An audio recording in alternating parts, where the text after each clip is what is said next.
Let's Chat, un podcast dédié au sexe féminin, plaisir, désir, mais aussi douleur et galère. Le Women's Health Movement, né en 1969 aux États-Unis, offre aux femmes la possibilité de se réapproprier leur corps en partageant leurs diverses connaissances sur le fonctionnement du cycle menstruel afin de pouvoir contrôler elles-mêmes leur fertilité et se libérer de l'emprise normative et paternaliste du corps médical. En France, au même moment, des groupes de sages-femmes appartenant au MLAC, Mouvement pour la liberté de l'avortement et de la contraception, pratiquaient et aidaient les femmes à mener des interruptions volontaires de grossesse. De ce mouvement découlent les pratiques de self-help, des pratiques qui ont pour les femmes le but de se réapproprier les connaissances sur leur anatomie, le fonctionnement de leur corps, et ainsi créer une énergie subversive face aux politiques de santé et aux institutions médicales. Depuis la législation de l'IVG en 1973 aux États-Unis et en 1975 en France, ainsi que l'accès à la contraception rendu plus simple, en tout cas en France, le self-help a commencé à s'essouffler. Mais dans le même temps, les mauvaises pratiques gynécologiques et obstétricales sur le corps de toute personne concernée par la gynécologie, quel que soit leur genre, persistent. Dans cet épisode bonus, je me suis rendue avec deux amies à un atelier d'auto-observation proposé par l'association Les Flux qui contribue à redonner vie au mouvement du self-help. Les flux existent depuis 2016. L'association organise, fait vraiment point de référence pour le self-help parce qu'on organise ces ateliers d'auto-observation, des groupes de parole et en fait on fait des animations aussi pour des festivals, d'autres collectifs, etc. Et depuis 2 ans, il y a les ateliers d'auto-observation gynéco qui sont animés par 4 facilitatrices, Cluny, Chloé, Estelle et moi-même Amélie. Le principe d'autonomisation qui nous a été un petit peu enlevé avec justement le fait de remettre le savoir aux mains des praticiens et des praticiennes de santé et de déposséder les femmes de ce savoir en limitant leur accès en fait au savoir de leur corps, que ce soit à l'école ou après tout au long de leur vie, lors de leurs échanges avec leurs praticiens et praticiennes de santé. Et du coup, pour ce faire, nous on organise des petits ateliers d'auto-observation. Donc c'est des ateliers qui sont accessibles à toute personne qui se sentent concernées par la gynécologie, donc qu'on soit une femme cis ou une femme trans, ou qu'on soit un homme trans. Ce sont des ateliers qui durent 4 heures, qui sont constitués d'une partie du coup de 2 heures de cercle de femmes. Donc on va échanger comme ça pendant 2 heures avec des règles du coup qu'on a mis en place qui sont des règles de bienveillance, de non-jugement de la parole d'autrui, de ne jamais remettre en question la parole des femmes qui participent à nos ateliers, de non-jugement du degré de connaissance, vu que vraiment le but, nous, c'est de mettre en avant que chaque femme a des savoirs particuliers et que ces savoirs, en fait, ont de la valeur et que du coup, les échanger permet de s'empouvoirer entre femmes. Après, on se retrouve pour faire un petit point anatomie du coup d'une trentaine de minutes. Le but étant que les femmes voient un petit peu donc, sur des planches l'extérieur du sexe féminin, donc que ce soit la vulve, on va parler du clitoris, du méa urinaire, on va parler de l'hymen pour déconstruire un petit peu tout ça. On va essayer aussi de déconstruire le mythe de la vulve parfaite qui nous a été imposé via les médias, via la pornographie, via le non-accès à aucune autre image des références en fait de sexe de femme, et qui donc va provoquer pour énormément de personnes des énormes complexes qui va avoir un vrai impact sur leur estime d'elles et sur leur sexualité. Donc pour ce faire, on va leur montrer plein d'images de vulves différentes.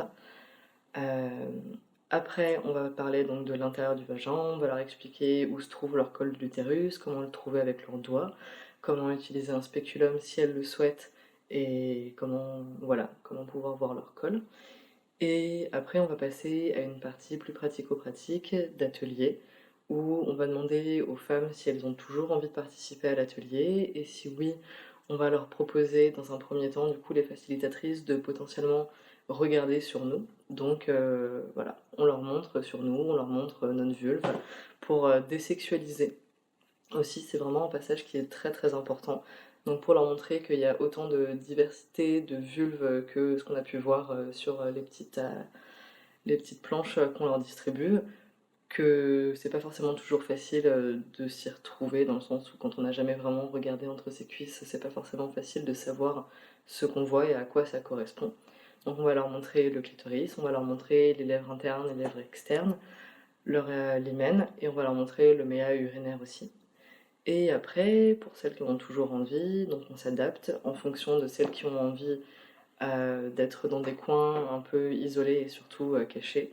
Elles vont pouvoir faire leur atelier et l'ordre propre découverte en fait de leur vulve. Et donc on va leur remettre un petit miroir, une lampe, du lubrifiant et puis après et un spéculum et elles vont se mettre dans leur coin. Et après, donc les facilitatrices, on est vraiment là pour répondre à des questions pratico-pratiques de temps en temps de où est-ce que je trouve mon méa, je sais pas ce que je regarde, je sais pas comment mettre mon spéculum, mais aussi pour faire un soutien psychologique parce que c'est pas forcément des moments qui sont évidents pour beaucoup de femmes qui ont vécu des violences gynécologiques. Il y a un vrai enjeu en fait de se réapproprier ce moment. Donc on est là pour les accompagner là-dedans. Certaines femmes n'ont pas vu leur vulve depuis 30 ans, certaines l'ont pas vu depuis leur accouchement, certaines l'ont jamais vue. Donc certaines sont hyper contentes, d'autres sont un petit peu déçues. Et donc on est là aussi pour les accompagner dans tout ça, pour répondre à leurs questions, avoir une vraie présence de soutien psychologique dans ces moments-là. De temps en temps, les femmes parlent entre elles, de temps en temps, même elles se montrent entre elles. Ça va vraiment dépendre de la dynamique du groupe. Et une fois que cette partie atelier est finie, on va passer à la partie la plus importante de notre atelier qui va être le débrief de ces 4 heures passées ensemble. On va parler des attentes, on va parler des déceptions, on va parler de potentiellement ce que ça a ouvert comme champ de réflexion pour les femmes. Le but étant vraiment que les femmes repartent en ayant le sentiment d'avoir été le plus accompagnées possible, qu'elle a créé un espèce de petit sas entre ce petit cocon justement de femmes et le monde extérieur qui est pas forcément évident. Et voilà, les accompagner avec un maximum de ressources. On reste toujours un petit peu après l'atelier si les femmes ont des questions et on leur envoie toujours un petit mail avec les sujets qui ont été abordés et potentiellement les ressources dont on pourrait avoir besoin. Quelques jours après cet atelier, j'ai retrouvé mes acolytes afin de discuter de ce moment, de partager nos expériences et nos ressentis. C'était l'occasion de revenir sur le déroulement de la séance. Avant de passer à l'observation, l'atelier commence d'abord par une discussion de 2 heures à propos de divers sujets. Cette fois-ci, nous avons abordé la sexualité et ses pratiques, le temps que chacun et chacune peut prendre à obtenir un orgasme, les poils et surtout, des violences gynécologiques et des mauvaises pratiques qui sont courantes dans les cabinets de gynéco. Qu'est-ce qui vous a poussé, vous, à vous rendre à ce genre d'atelier ? On a été marqués, et pas dans le bon sens du terme, par les discours médicaux. Et c'est vrai que cet atelier, c'était l'occasion, aussi bien par la discussion que par la pratique en elle-même, de se regarder la vulve et d'essayer de voir le col de l'utérus et tout ça. C'était l'occasion de se réapproprier notre propre corps, en fait. Enfin, moi, je l'ai vraiment vécu comme ça, de reprendre le pouvoir sur soi et de plus le confier aveuglément, ou même à contre-cœur, à des médecins. Parce qu'au final, on peut, comme tu disais, on peut prendre soin de nos propres corps. D'ailleurs, on le fait genre tout le temps. Pourquoi cette partie-là spécifique de notre corps, on ne devrait absolument pas y toucher et la laisser exclusivement au médecin ? C'est pas logique au final, surtout une partie aussi importante et intime de notre corps. Ça me semble assez illogique. Du coup, au final, je trouve que ce genre d'atelier permet de remettre un petit peu en perspective ce genre de choses pour nous redonner les outils dont on a besoin pour s'occuper de nous-mêmes, en fait. Les intervenantes étaient quand même très touchées par le milieu médical et sa violence. Et il y en avait quand même une qui avait avorté, elle disait que c'était ça qui avait marqué son engagement féministe par la suite. J'ai l'impression que c'était un peu un truc logique dans mon féminisme de passer par cette étape. Ou en tout cas de la connaître. Ouais. Mais moi, c'est vrai que c'était... En fait, j'en avais marre que ce soit que le gynéco qui regarde dans mon vagin. Bah oui, clairement. Enfin, je sais pas, ouais, c'est ça. Ouais, c'est une façon de reprendre le pouvoir, c'est ce qu'elle disait. Exactement. Moi, ça me posait la question, je sais pas si c'est hyper représentatif des femmes, celles qu'on avait à l'atelier, parce que j'avais l'impression que tout le monde avait déjà été victime de violences gynécologiques. Et du coup, je sais pas si c'est ça qui incite ces femmes aussi à faire ce genre d'atelier, ou si c'est juste la réalité française qui fait que toutes les femmes sont soumises à ça de toute façon à un moment de leur vie. Bah, je C'est pense... super triste. Ouais, bah, je pense qu'il y en a beaucoup. Enfin, moi, quand j'en parle à des amis, la majorité ont subi des violences comme ça. Après, il y a aussi des femmes qui normalisent beaucoup, parce que la société veut qu'on normalise beaucoup la douleur, la violence. On a clairement parlé du fait que et trop souvent, les gynécos, quand on a besoin de faire une échographie de l'utérus ou des ovaires, passent par l'échographie pelvienne intravaginale. Donc la caméra, c'est sincèrement un énorme god, franchement, il faut se le dire. En effet. Ouais. C'est un énorme god, même avec l'espèce de petite petit relief de pénis, tu sais. Ouais. Le petit gland là, il y a Ouais. vraiment un gland sur le. Enfin voilà. Sur la C'est machine. grave, ouais. ça. Mais sauf que c'est 3 fois plus gros, sincèrement. Et que nous 3, ça t'est arrivé aussi. Ah oui. Que comme disait la femme, c'est dur et froid, quoi. Ouais, c'est dur Ah bah, et froid. complètement. Donc c'est... Non mais c'est gros, dur et froid. Donc horrible. Et clairement, et ça nous est toutes les 3 arrivé et c'est pas la première fois que j'entends ça nous, comme dans les films, on pense que ça va être des échos sur le ventre. Alors qu'en fait, non, elle te le met dans le vagin sans te demander, sans prévenir. C'est ça. Et t'es en mode genre,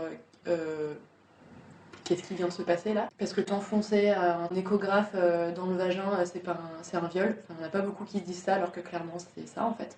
Pour les gynécos, ça coule de source d'utiliser cet outil, que ça va de soi. Ouais. Alors qu'en fait, non, pas du tout, parce que pour toutes les raisons que tu viens d'évoquer, c'est dur, c'est froid, c'est gros, c'est ultra... Et pas que d'un point de vue au toucher, genre dans l'attitude, mais je trouve que c'est vraiment un symbole de l'hypermédicalisation. Mais même, je veux dire, on est au 21e siècle, il y a des caméras, des mini-caméras invisibles pour les espions, et pourquoi nous, on a encore un énorme god, quoi. C'est ça. Enfin, c'est pas possible. C'est juste pas possible. Ouais, c'est à croire qu'il n'y a pas l'envie derrière de trouver des alternatives plus sympas pour les femmes, quoi. Ouais. C'est malheureux, mais c'est vraiment l'impression que ça donne. Ouais. On est rentré dans le vif du sujet dans la discussion de violences gynécologiques, mais en même temps, c'est ce qui a été aussi beaucoup. Enfin, on a pris beaucoup de temps sur ça. On a parlé de la pince de Podzi qui sert à mettre les stérilets, qui ne sert à rien parce On a des alternatives. on a des alternatives. Et en fait, c'est une pince c'est un ciseau, mais au lieu que ce soit pointu, c'est une espèce de pince plate avec des dents. Et en fait, qui sert à tirer l'utérus vers le médecin pour que ça lui facilite l'insertion du stérilet. Et en fait, ça fait horriblement mal parce que déjà, il y a des petites dents quoi, sur la pince. Et en plus, moi personnellement, j'avais jamais eu de grossesse, donc mon utérus, il a jamais bougé. Et en plus, les réflexes de l'utérus, quand on le bouge, c'est de se rétracter. Donc douleur en même temps de musculaire atroce et de pince, quoi, de dents sur ton utérus. Ça faisait longtemps que j'en avais pas parlé et je suis partie pleurer parce que, je sais pas, ça m'a remis dans les violences que j'avais vécues. Et il y avait une dame aussi, justement qui elle dénonce cette pratique à juste titre. Ah bah oui, complètement. Et du coup, voilà, ça m'a émue. Donc c'est ça aussi qu'on retrouve dans l'atelier, c'est des moments où en fait on prend le temps de parler des choses qu'on a vécues, qui sont et agréables et désagréables, en toute bienveillance et tout. Martin Winkler est un médecin, essayiste, romancier français et allié féministe. Dans son blog martinwinkler.com, il revient plusieurs fois sur le déroulement de la pose du stérilet et affirme ne plus, ou très rarement, utiliser la pince de Podzi pour l'introduire dans l'utérus. Ainsi, la pose du stérilet, appelée DIU, est nettement moins douloureuse. Martin Winkler rappelle à juste titre que le DIU affranchit non seulement des grossesses, puisqu'il y a 3 fois moins d'échecs de DIU que d'échecs de pilules, mais aussi, et surtout, de la dépendance au médecin, car certains modèles peuvent être gardés au moins 7 ans. Pendant l'atelier, les facilitatrices, elles nous montrent leur vulve en fait, avant que nous, on regarde la nôtre. Donc en fait, parce qu'au début, elles nous donnent des feuilles avec des schémas et des dessins de vulve, de vagin, etc. En disant, voilà, là t'as le clitoris, le nerf urinaire et en gros le vagin, quoi. Enfin, les 3 pièces principales qu'on présente clairement. Il y a d'autres choses, hein, mais... Ben voilà, elles se mettaient deux à deux le sexe présent à nous. Et pour nous montrer que il y avait plusieurs sexes différents, et il y en a une qui avait un méa urinaire pratiquement collé au vagin, alors que dans les schémas, on le présente complètement au milieu, entre le clitoris et le vagin, quoi. Et ça s'est passé comment quand vous avez vu votre vulve et l'intérieur de votre vagin?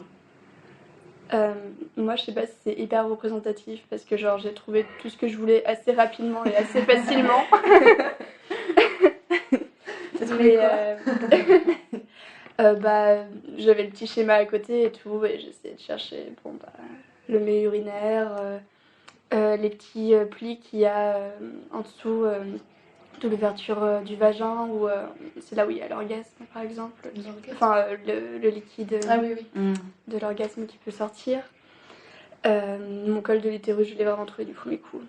C'était vraiment des trucs comme ça. Ça, j'admire. Ouais. Alors, après, peut-être la différence, c'est oui, ce qu'elles expliquaient, c'est qu'au cours du cycle, c'est plus ou moins facile d'observer. Et bon, c'est vrai que je l'ai trouvé du premier coup, et heureusement, parce qu'au bout de 5 secondes, bah, je voyais plus rien. À cause des liquides qui remplissaient, quoi. Et des glaces cervicales. Pour moi, c'était une expérience assez forte aussi, parce que c'est la première fois que je mettais un spéculum en moi. Et du coup, c'est très différent de ce qui avait pu rentrer jusqu'à présent. Parce que toi, t'as jamais eu de séance de gynéco. Non. Donc c'est-à-dire que t'as jamais eu un spéculum. Jamais. D'accord. Ouais, non, c'est un peu particulier, j'ai cru comprendre, parce qu'on a tendance à médicaliser un peu tout ça. Et c'est vrai que dans ma famille, je pense qu'on essaye de démédicaliser le corps en général.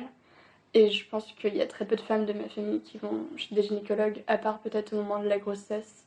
Et encore, c'est vraiment en pointillé, et c'est pas une pratique qui se développe après la grossesse non plus. Donc, ouais, on évite au maximum, quoi. Et on s'en porte pas plus mal. Mais du coup, pour en venir à ton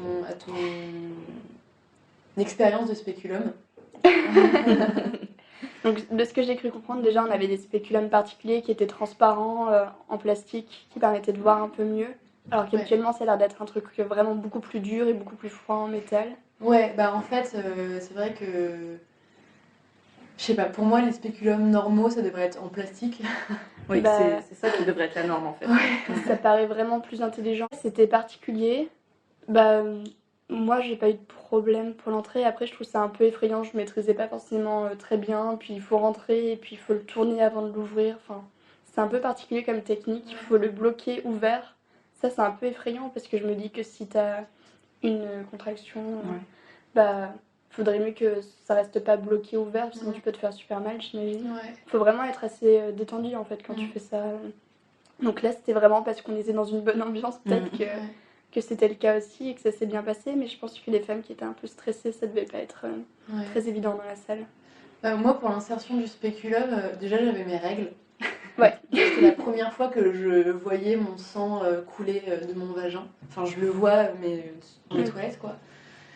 Et en fait, c'est ça, c'est que, je sais pas, j'avais peur. Enfin, le spéculum, je sais pas, ça m'a fait flipper parce que j'ai réussi à l'insérer. Et je l'ai ouvert, et en fait, comme j'avais un peu mal au ventre, t'as l'utérus qui se contracte un peu, et j'étais en mode putain, mais si ça se contracte et qu'il est ouvert, et que, je sais pas, il se ferme et que ça me pince, enfin, je sais pas, j'étais en mode genre ah. C'est vrai que ça ressemble un peu au bec d'un canard, Ouais, et c'est tu ça. pourrais te faire pincer, quoi. Ouais, c'est ça, j'avais peur que ça me pince, du coup, j'ai pas trop osé, enfin. Je sais pas, c'était spécial, donc j'ai pas vu grand chose et j'en avais un tout petit parce que.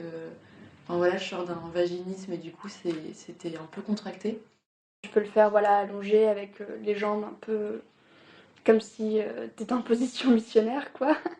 Et sinon, j'ai l'impression qu'il y avait des femmes qui étaient par exemple pas agenouillées, mais accroupies un peu, voilà, et qui avaient le miroir posé sur le sol. Ouais. Et apparemment, ça marchait pas mal comme ça.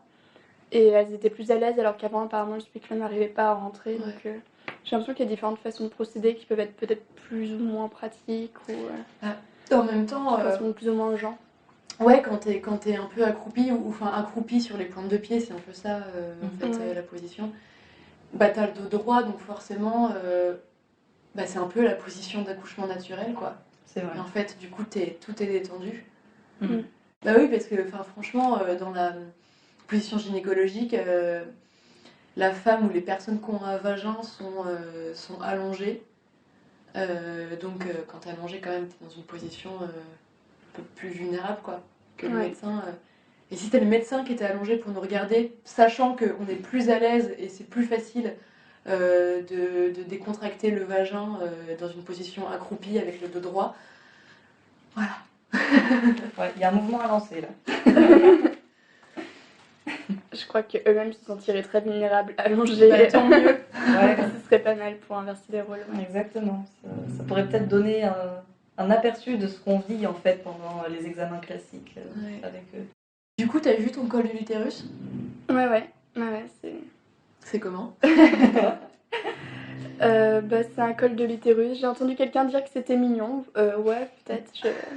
C'est juste une partie de son corps, mais en fait, c'est assez visible. J'imaginais ça peut-être vachement plus petit. Ok. Et après, c'est impressionnant de voir toute la paroi aussi du vagin qui, en fait, a l'air vachement douce. Ouais. Et c'est c'est doux. très, très... Enfin, c'est lisse, à part sur les stries sur les côtés, quoi. Et ouais, on n'a pas l'habitude de voir ça, quoi. Mais c'est quoi? C'est une boule? Enfin, comment visuellement ça ressemble à quoi? C'est un trou et après il y a un peu, je sais pas, on dirait du rembourrage sur les côtés. Enfin, tu vois la peau qui s'enfonce en fait. Toi, t'as vu quoi, Chloé? Et j'avais beaucoup de mal à tout gérer entre la lampe, le spéculum à tourner comme il faut au bon moment, bien l'ouvrir et machin. C'était un peu compliqué. Et je crois que à un moment, j'ai un peu pris peur en fait. Parce que, je sais pas, je m'y attendais pas.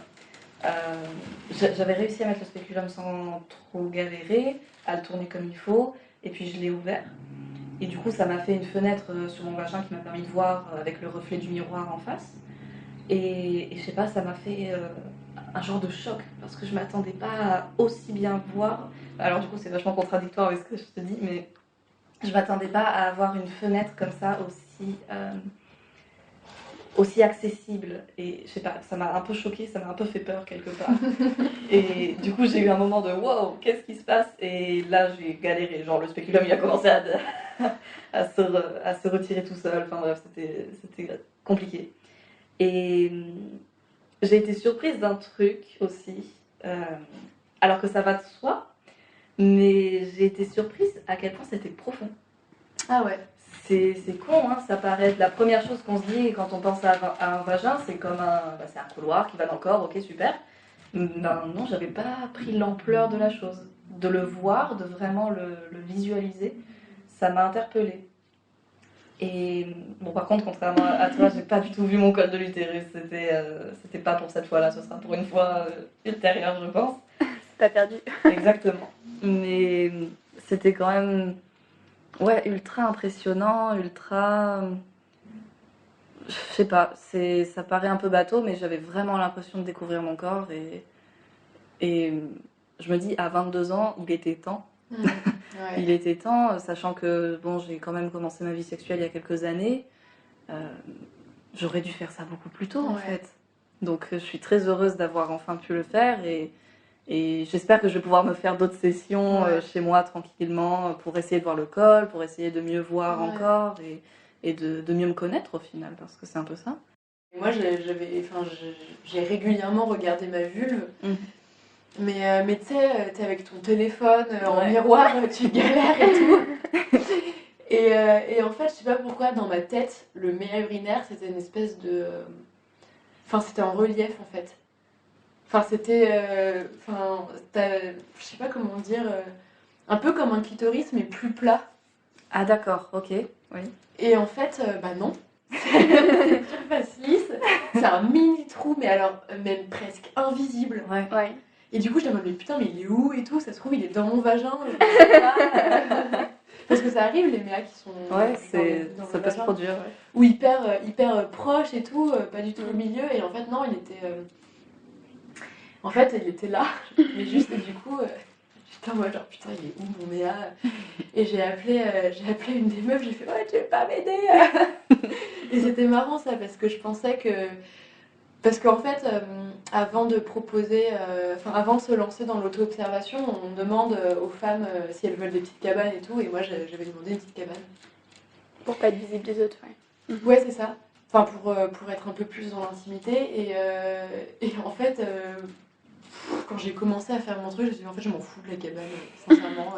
Viens m'aider, s'il te plaît. Et genre, alors attends, là, vas-y, écarte un peu tes lèvres et tout. Ouais, il est là. Je fais, ah, ok. Et du coup, je l'ai trouvé.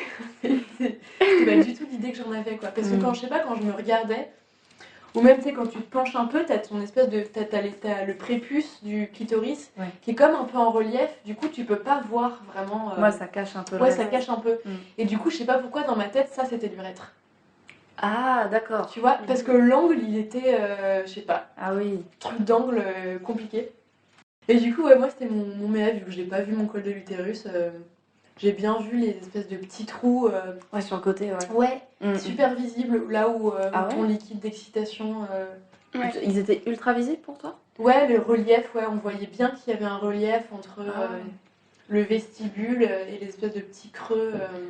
C'est Au bord pas du vagin. visible, enfin c'est pas très visible pour tout le monde, elles avaient l'air de dire. Mais en effet, j'ai fait appel aussi à une des facilitatrices pour qu'elle m'aide un petit peu à repérer la géographie générale de la chose. Et donc j'avais galéré un petit peu comme toi à trouver le méa urinaire parce qu'en effet, pour moi aussi, il était pas si évident que ça. Ouais. Et j'ai surtout beaucoup plus galéré à trouver les 2 trous de chaque côté du méa urinaire. Je crois que ça s'appelle les voies para-urétrales. Et ça m'a demandé beaucoup d'efforts pour les trouver. Et c'est dingue de se dire qu'en fait, t'as beau voir 1000 schémas, ça suffit pas en fait Exactement. pour comprendre. La taille des lèvres, c'est pas hyper représentatif pour le coup. En Enfin, effet. genre les grosses lèvres sont vraiment hyper épaisses, hyper en retrait, et Ouais. les petites lèvres sont pas non plus très longues ou Ouais. quoi. Ah ouais, ça c'est un truc que qui m'a un peu, je sais pas, ça m'a émue parce que je me rends compte que mes lèvres elles ont changé quoi. Enfin au début je sais pas, tout était bien rangé et tout. Au début, il y a quelques années, tu Ouais, veux il y a dire? quelques années, Ok. enfin voilà, quand t'es plus jeune et tout, et en fait, bah non, elles ont subi la force de la gravitation. Et voilà, je sais pas, elles sont un peu plus déployées et tout. Enfin, ça aussi, j'ai vu mon sexe différent, quoi. Vraiment beaucoup touché la femme qui était là et qui dit ouais, j'ai accouché 2 ou 3 fois, je sais plus, et c'est la première fois que je regarde ma vulve post-accouchement,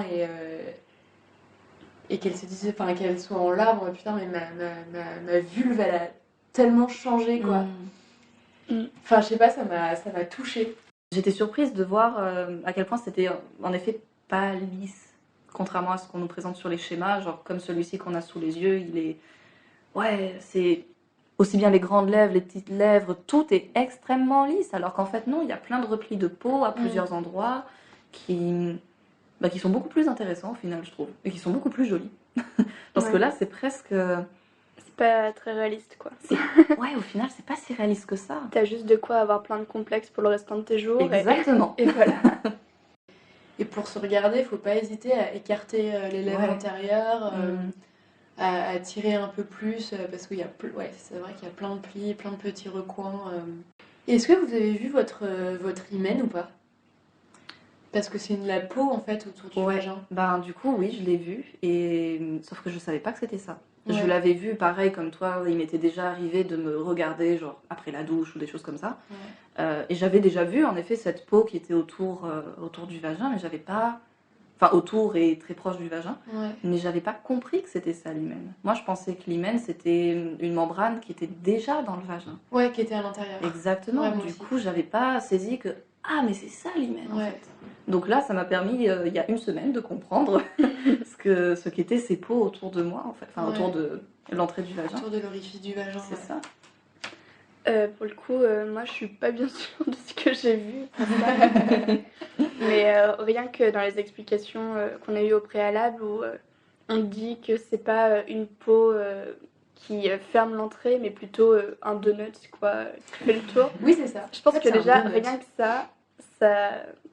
ça permet de se débarrasser de pas mal de stéréotypes qu'on a sur le sujet et tout, et c'est pas mal du tout quoi. Enfin, moi je sais que la première fois j'ai pas saigné et tout. pareil. Clairement, enfin, je pense que si, enfin, avec les, je sais pas, les mouvements que j'ai fait, le sport que j'ai fait, bon voilà, c'est un peu décalé quoi. En fait, c'est ça, je pense faut pas dire qu'il se déchire, juste il se décale. Il s'adapte tout simplement. Ouais, il s'adapte aux formes que prend ton vagin en fonction de ce que tu fais avec ton corps quoi. Vous avez pris des spéculums en plus pour. Oui. Ouais. T'en as pris toi? Ouais, j'en ai pris un aussi. Ouais, moi aussi. Je trouve ça très cool comme idée, franchement. Et ouais. Bah ouais, c'est chouette, c'est trop chouette. Je savais pas du tout que c'était possible de rentrer avec, mais ouais, parce que sinon je serais même pas où aller en acheter. En fait, je suis même pas sûre que ça C'est se vend. pharmacie en pharmacie. Ça se vend comme ça en pharmacie? Ouais. Ah, j'étais Enfin, même en pas tout au cas, c'est ce courant. qu'elles nous ont dit. Tu demandes un spéculum, tu demandes la taille. En fait, il y a 3 tailles, c'est ça, ou 4? 3 ou 4 tailles, ouais. Ouais. Donc ouais, c'est cool de repartir avec son spéculum. Ouais, carrément. Ça invite justement à continuer sur cette voie et je trouve ça Ouais. formidable. Ouais. Je garde en tête le fait que c'est la première fois que je vois quelque chose me pénétrer. Parce que comme t'as un miroir en face de toi, enfin, dire un miroir qui reflète ta vulve, et quand tu insères le spéculum, tu vois quelque chose rentrer dans ton vagin, et en fait, moi, c'est la première fois. Parce que personnellement, je me suis jamais posée, je me suis déjà posée pour regarder ma vulve, mais je me suis jamais posée pour, je sais pas, me mettre un truc dans le vagin, je sais pas, que ce soit un sextoy, un doigt et tout, ou alors, tu vois, une espèce de doigt, mais comme la position est pas inconfortable, tu peux pas rentrer tout ce que tu veux, quoi. Ouais, c'est sûr. Et là, c'était la première fois que je voyais quelque chose qui rentrait dans mon vagin et ça glissait et tout, enfin, c'était ouf. Ouais. Ouais, c'est vrai que j'avais pas pensé à ça, mais je crois que tu as raison, c'était aussi la première fois pour moi que je voyais vraiment quelque chose me pénétrer. Parce qu'en effet, quand tu te masturbes, bon, déjà, tu vas pas forcément prendre le temps de mettre le miroir, la lampe, machin, pour voir exactement ce que tu Puis fais. perso, moi, Pas quand du je me tout. masturbe, je sais pas, je mets pas mon doigt dans le vagin, mais je Ouais, suis moi sur non le plus. clitoris. C'est vrai que je reste en externe aussi. Ouais.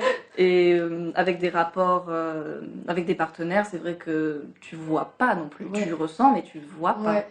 Il y a des positions où tu vois, en tout cas dans le cadre personnellement d'une relation hétérosexuelle, tu vois un peu le pénis qui fait des allers-retours et qui des fois disparaît, des fois réapparaît. Mais tu vois le pénis, tu vois pas Oui, ce qui c'est se ça. passe sur toi. Ouais, Quoi, je ouais. vois pas, je vois pas mon vagin qui s'écarte un peu. C'est et ça. ouais. Moi, franchement, j'ai kiffé. Ah ouais, clairement, c'était incroyable. De voir un truc qui rentre, j'ai fait waouh, en fait, c'est ça et tout.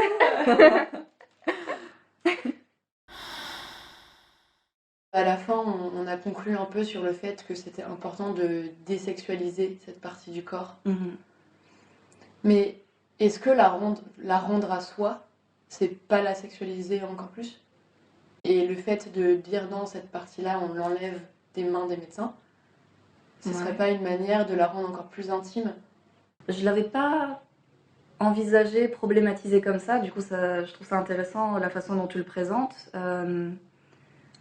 Je vois ce que tu veux dire, néanmoins, je suis pas sûre que se réapproprier cette partie de notre corps, ce soit pour autant la sexualiser d'autant plus, parce que, en ce qui me concerne, je fais une distinction entre sexualisation et intimité. Ouais. Certes, les deux sont très souvent très liés, mais une partie du corps que je peux considérer comme privée ou comme intime, je vais pas forcément la sexualiser. Enfin, après, je dis pas que c'est la réponse universelle et que tout le monde devrait faire comme ça, loin de là. Mais je sais que, en ce qui me concerne, cet atelier notamment, il m'a permis de faire ça. Il m'a permis littéralement de reprendre en main ma vulve, mais en même temps de porter un regard nouveau qui n'était pas forcément sexuel dessus. D'accord. Je suis plutôt de cet avis-là aussi, et c'est ce qu'on dit pas mal de filles dans la salle. Enfin, je crois que tout le monde l'avait plutôt ressenti comme ça, et il y en a même une qui a dit habituellement la vulve d'une femme, je la voyais que dans des rapports sexuels, quoi. Et là, c'est la première fois que je vois ça autrement, en fait. Ouais. Même celle de quelqu'un d'autre. Mais moi, ce que ça me donne envie de faire, c'est de refaire un atelier d'observation, et puis même plus apprendre à faire un suivi, quoi, ou des trucs comme ça, développer des techniques un peu alternatives, et vraiment apprendre soin de soi, quoi.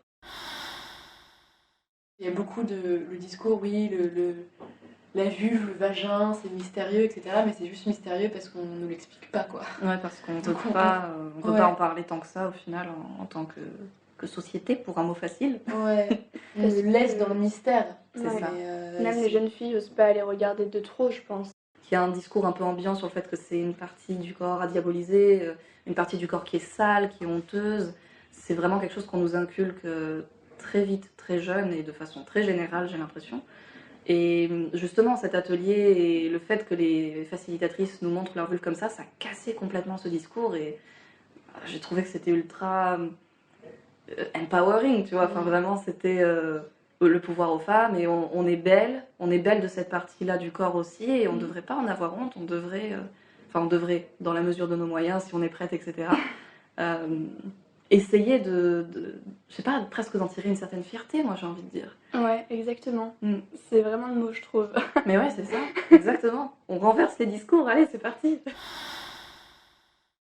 Les ateliers d'auto-observation, qui se déroulent anonymement, sont vecteurs d'autonomisation sur son propre corps et sur sa propre santé.